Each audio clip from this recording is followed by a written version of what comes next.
வணக்கம் நண்பர்களே, நம்ம ஜிஎஸ்டிஎன் தமிழ் சேனலுக்கு உங்க எல்லாரையும் வரவேற்கிறேன். இன்னைக்கு பாத்தீங்கன்னா நிறைய டாக்ஸ் பேயர்ஸ் ஃபேஸ் பண்ற ஒரு ரொம்ப காமனான ஆனா ரொம்பவே குழப்பமான ஒரு பிரச்சனைக்கு ஒரு சூப்பரான தீர்வை பார்க்க போறோம். சரி வாங்க நேரடியா விஷயத்துக்குள்ள போலாம். உங்களுக்கு இந்த மாதிரி எப்போவாவது நடந்திருக்கா? நீங்க already form GST DRC 03 use பண்ணி பணத்தை கட்டிட்டீங்க. ஆனா அப்பீல் ஃபைல் பண்ண போகும்போது என்னடா இது ஜிஎஸ்டி போர்ட்டல் திரும்பவும் ப்ரீ டெபாசிட் கட்டுங்கன்னு சொல்லிதேன்னு யோசிச்சிருக்கீங்களா? ஏன் இந்த மாதிரி ஒரு குழப்பம் வருது? இத பத்தி தான் நாம இன்னைக்கு டீடைல்டா பார்க்க போறோம். சரி, இந்த பிரச்சனை அதாவது 2 தடவை பணம் கட்டுற மாதிரி ஒரு நிலைமை வருது இல்லையா? அது எப்ப வருதுன்னு பார்க்கலாம். குறிப்பா ஒரு இன்வெஸ்டிகேஷன் நடக்கும்போது நீங்களே வாலண்டரியா டிஆர்சி 03 வழியா பணம் கட்டியிருந்தா மட்டும்தான் இந்த சிக்கல் வரும். இங்க நீங்க முக்கியமா நோட் பண்ண வேண்டிய ஒரு விஷயம் என்னன்னா, இது உங்க மேல தப்பு கிடையாது.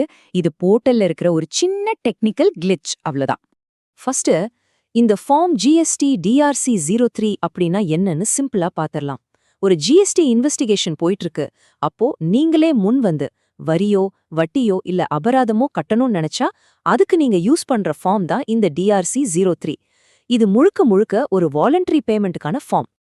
ஏன் போர்ட்டல் நீங்க கட்டின பணத்தை கணக்குல எடுத்துக்க மாட்டேங்குது? இந்த டெக்னிக்கல் கிளிச்சுக்கு பின்னாடி ஒரு ரொம்ப சிம்பிளான காரணம் இருக்கு. அது என்னன்னு மட்டும் நீங்க புரிஞ்சுக்கிட்டீங்கன்னா போதும். இதுக்கு இவ்ளோ சுலபமான தீர்வான்னு உங்களுக்கே தோணும். ஓகே, இப்போ இன்வெஸ்டிகேஷன் எல்லாம் முடிஞ்சிடுச்சு. அடுத்ததா ஜிஎஸ்டி டிபார்ட்மெண்ட் உங்களுக்கு ஃபார்ம் ஜிஎஸ்டி டிஆர்சி 07ல ஒரு டிமாண்ட் ஆர்டர் அனுப்புவாங்க. இந்த ஆர்டர் வந்த உடனே உங்களுடைய எலக்ட்ரானிக் லயபிலிட்டி ரெஜிஸ்டர்ல ஒரு யுனிக்கான டிமாண்ட் ஐடி ஒன்னு கிரியேட் ஆகும். இந்த டிமாண்ட் ஐடிய நல்லா ஞாபகம் வச்சுக்கோங்க. இதுதான் இங்க ரொம்ப ரொம்ப முக்கியமான ஒரு விஷயம். இங்கதான் அசல் பிரச்சனையே ஸ்டார்ட் ஆகுது. நீங்க டிஆர்சி 03 மூலமா வாலண்டரியா ஒரு பேமெண்ட் பண்ணீங்க இல்லையா?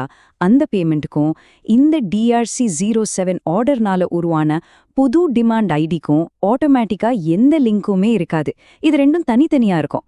சோ நீங்க அப்பீல் பண்ணும்போது போர்ட்டல் என்ன பண்ணுனா, அந்த குறிப்பிட்ட டிமாண்ட் ஐடிக்கு பணம் கட்டியிருக்காங்களான்னு மட்டும்தான் பார்க்கும். அதனால நீங்க முன்னாடியே கட்டின பணம் அதுக்கு தெரியவே தெரியாது, கணக்குலே வராது. இது நான் சொல்றதில்ல, இல்ல நீங்க கற்பனை பண்றதும் இல்ல. பாருங்க, ஜிஎஸ்டிஎன் வெளியிட்ட ஒரு அட்வைசரியில அவங்களே இந்த பிரச்சனைய ஓப்பனா ஒத்துக்கிட்டு இருக்காங்க.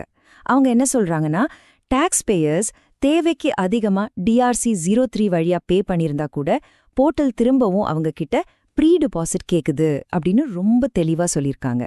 சோ இது ஒரு அங்கீகரிக்கப்பட்ட பிரச்சனை தான். சரி, பிரச்சனை என்னன்னு நமக்கு இப்போ நல்லாவே புரிஞ்சிடுச்சு. இப்போ இதுக்கான சொல்யூஷனை பாப்போமா? ஜிஎஸ்டிஎன் ஸ்பெஷலா இந்த சிக்கலை சரி பண்றதுக்காகவே ஒரு புது ஃபார்ம் கொண்டு வந்திருக்காங்க.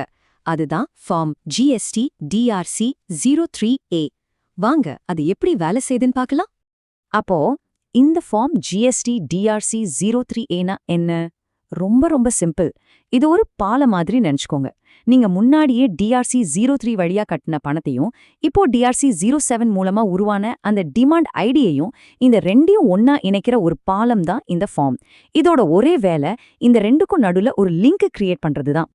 சரி, இந்த ஃபார்மை நீங்க ஃபைல் பண்ணதும் உங்க பணம் எப்படி அந்த டிமாண்ட் ஐடி கூட லிங்க் ஆகுது? இந்த ப்ராசஸ் ரொம்பவே ஈஸி. வாங்க எப்படின்னு பார்க்கலாம். பாருங்க, ரொம்ப சிம்பிளான 4 ஸ்டெப்ஸ் தான். ஸ்டெப் 1, போர்ட்டல்ல ஃபார்ம் ஜிஎஸ்டி டிஆர்சி 03Aவை ஃபைல் பண்ணுங்க. ஸ்டெப் 2, உங்க பழைய டிஆர்சி 03 பேமெண்ட்டை புதுசா வந்த டிமாண்ட் ஐடியோட லிங்க் பண்ணுங்க. ஸ்டெப் 3, இப்போ உங்க பேமெண்ட் அந்த டிமாண்ட் ஆர்டரோட மேப் ஆயிடும். ஃபைனலா ஸ்டெப் 4, உங்க எலக்ட்ரானிக் லயபிலிட்டி ரெஜிஸ்டர் ஆட்டோமேட்டிக்கா அப்டேட் ஆயிடும். அவ்வளவுதான், முடிஞ்சிடுச்சு. இப்ப பாருங்க, இதுதான் ரிசல்ட். நீங்க டிஆர்சி 03 மூலமா பேமெண்ட்டை லிங்க் பண்ணதுக்கு அப்புறம் அப்பீல் பண்ண போனீங்கன்னா உங்க ஸ்கிரீன்ல இந்த மாதிரி ஒரு மெசேஜ் வரும். தேவையான தொகை ஏற்கனவே செலுத்தப்பட்டு விட்டது. விண்ணப்பத்தை தாக்கல் செய்ய தொடரவும். சூப்பர் இல்ல? முழு ப்ராசஸையும் ஒரு தடவை குவிக்கா ரீகேப் பண்ணிடலாம். இன்வெஸ்டிகேஷன் அப்போ வாலண்டரியா பே பண்றீங்களா? அதுக்கு ஃபார்ம் டிஆர்சி 03. டிபார்ட்மெண்ட்ல இருந்து டிமாண்ட் ஆர்டர் வருதா? அதுக்கு பேரு டிஆர்சி 07. இந்த ரெண்டையும் கனெக்ட் பண்ணணுமா? அதுக்கு தான் நம்ம ஹீரோ ஃபார்ம் டிஆர்சி 03A. ஒண்ணு மட்டும் மனசுல வச்சுக்கோங்க, அப்பீல் ஃபைல் பண்றதுக்கு முன்னாடி கண்டிப்பா டிஆர்சி 03A ஃபைல் பண்ணிடணும். இது ரொம்ப முக்கியம். இந்த எக்ஸ்பிளனேஷன் உங்களுக்கு யூஸ்ஃபுல்லா இருந்துச்சுன்னு நினைச்சீங்கன்னா மறக்காம ஒரு லைக் போடுங்க. அப்போதான் உங்கள மாதிரி இதே பிரச்சனையில இருக்கிற மத்தவங்களுக்கும் இது போய் சேரும். இது மாதிரி இன்னும் நிறைய ஜிஎஸ்டி அப்டேட்ஸ், சிம்பிளான விளக்கங்கள் எல்லாம் தெரிஞ்சுக்க மறக்காம நம்ம ஜிஎஸ்டியின் தமிழ் சேனலுக்கு சப்ஸ்கிரைப் பண்ணுங்க. அடுத்த வீடியோல பார்க்கலாம். நன்றி.